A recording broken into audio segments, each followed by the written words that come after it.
بسم الله الرحمن الرحيم. الحمد لله والصلاة والسلام على رسول الله. أما بعد, حسد көнләшү нимә ул көнләшү?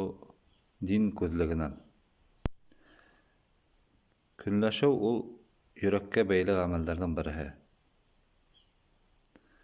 Сөнки кеше көнләшә башлау менән йөрәгендә нимәлер бер нәмә ҡуҙғала һәм ул Аллаһ Тәғәләгә ошо көнләшеү менән үҙенең ризаһыҙлығын белдерә. Сөнки икенсе бер кешегә бирелгән ниғәмәттең юғалыуын теләү кешелә күберәк йөрәгендә уйнай инде. Кешенең байлығын күрепме, кешенең балаларының күплеген күрепме, кешенең һаулығын күрепме, кешенең матурлығын күрепме, көнләшә лә кеше, шуның китеүе, үҙенә килеүе тураһында, үҙендә шуларның булыуы тураһында уйлау, ул Аллаһ Тәғәләнең тәҡдире менән риза булмауҙы аңлата. Һәм шул уҡ ваҡытта көнләшеү ул ҡурҡыныс йөрәктең ғәмәлдәренең береһе.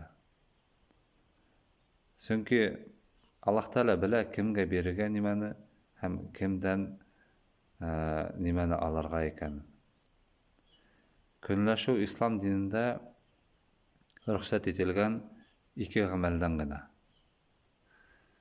Береһе Пәйғәмбәр саллаллаһу алейһи ва саллямның хәдисенә ҡарап әйтелгән: әгәр ҙә لا حسد في الاثنتين رجل آتاه الله مالا فسلطه على هلكته في الحق. Аллаһ Тәғәлә биргән берәй мосолмандың байлығын күреп, ул шул байлыҡты тоғро дөрөҫ юлда таратыуын күреп, шуныҡы маҡ байлыҡтың һиндә булыуын һәм һиндә байлығың булһа шулай таратыуын теләп ҡарау яҡшы күҙлектән яҡшы көнләшеү тип атала ошо. Кешенән ошо байлыҡтың китмәүен теләп, үҙеңдә лә шуның булыуын теләп, Аллаһ Тәғәләгә доға ҡылып һорау итте. Ошо кешегә оҡшарға тырышыу. Шул уҡ ваҡытта رجل آتاه الله الحكمة فهو يقضي بها ويعلمها.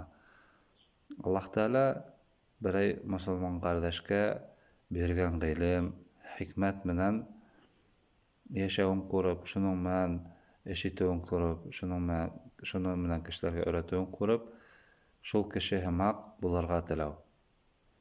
Унан был ниғәмәттең китеүен теләмәү, уға өҫтәлеүен теләү һәм һинең дә уға оҡшауыңды теләү, ошо ике өлөштә генә беҙгә ислам динендә көнләшергә, яҡшы аҡ көнләшеү тип әйтергә була, рөхсәт ителгән. Башҡа көнләшеүҙәр ислам динендә тыйылған, сөнки Пәйғәмбәребеҙ саллаллаһу алейхи ва саллям әйткән: «Әл-хасаду яъкулу л-хасанати кама таъкулу н-нару л-хатаба» тигән.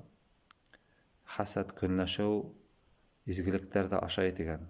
Изгелектәрҙе юҡ итә. Кама таъкулу н-нару л-хатаба, нисек ти, утында ашаған һымаҡ ти, шәп ашай ти. Шуға көнләшеүҙән һаҡ булайыҡ, йөрәктәребеҙҙе тоғролайыҡ, дөрөҫләйек, был йөрәк ғәмәлдәре. Ғалимдарыбыҙ әйткән, берәй кешелә шулай яҡшылыҡты, изгелекте күреп, йөрәгендә көнләшеү тыуҙы икән, иң кәмендә уны ул кеше тураһында насар уйлама тигән. Үҙеңде һиң тигән. Уға ҡаршы һөйләмә тигән, шул хәлдә, шул ғәмәл тураһында тигән. Һәм дә уға ҡаршы торма тигән. Уға ҡаршы доға ҡылма тигән. Ләкин Аллаһ Тәғәлә уға күберәк тағы ла өҫтәп бирәүен, тағы ла яҡшыртып бирәүе тураһында доға ҡылһаң, шул ваҡытта иманыңдың кимәле артыр. Шул ваҡытта Аллаһ Тәғәлә һиңә еңеллек бирер һәм шул ваҡытта шайтандың ҡотҡоһона бирелмәҫкә мосолманға бер Аллаһ Тәғәләнән